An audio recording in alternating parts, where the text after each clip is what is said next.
નમસ્કાર, સત્યપુંજમાં આપનું સ્વાગત છે. હું છું લવજી કશ્યા. ગોકુળ મથુરા યાત્રા ક્ષેત્રનું કનૈયાની લીલાનું આકર્ષણ તીર્થસ્થાન રમણ રેતી રહેલ છે. ગોકુળ મથુરા યાત્રા ક્ષેત્રનું કનૈયાની લીલાનું આકર્ષણ તીર્થસ્થાન રમણ રેતી રહેલ છે.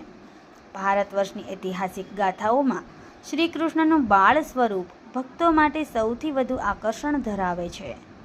ગોકુળ મથુરા સાથે વૃંદાવન, બરસાના અને રમણ રેતી સ્થાનો સાથે ભગવાન શ્રી કૃષ્ણની પ્રેમ, સંવેદના સહિતની કથા વાર્તાઓનું વિશેષ સ્થાન રહેલ છે.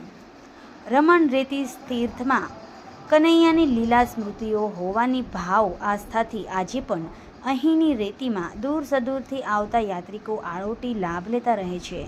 તેમજ એકબીજા પર આ ભૂમિની રેતી માટી નાખીને અનોખી અનુભૂતિ માણતા રહે છે.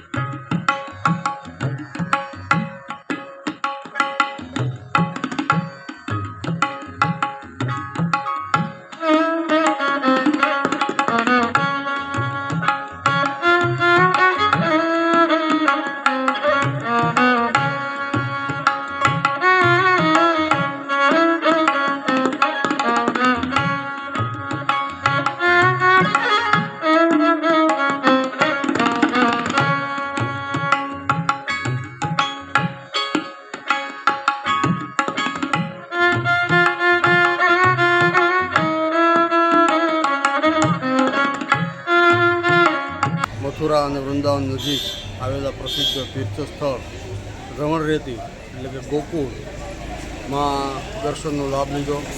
રમણ રેતીનું જ્યાં મહત્ત્વ છે, જ્યાં ભગવાન ખુદ રમતા હતા બાલ્યાવસ્થામાં અને આળોટતા હતા, એ ભૂમિ ઉપર એ વ્રજમાં આજે વૈષ્ણવો પણ આળોટીને રમીને એ પોતાની આસ્થા વ્યક્ત કરે છે અને આ ક્ષેત્રમાં ખૂબ ખૂબ આસ્થા ધરાવે છે. આજે પણ ઘણા બધા પર્યટકો, યાત્રિકો આ સ્થાનમાં આવી અને આ રમણ રેતીના દર્શનનો અને વાતાવરણનો લાભ લીધો.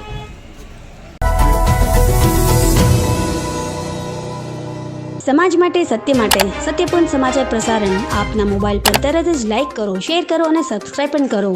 અને હા, ઘંટડી વગાડવાનું ન ભૂલશો. આભાર. સમાજ માટે સત્ય સાથે સત્યપુંજ.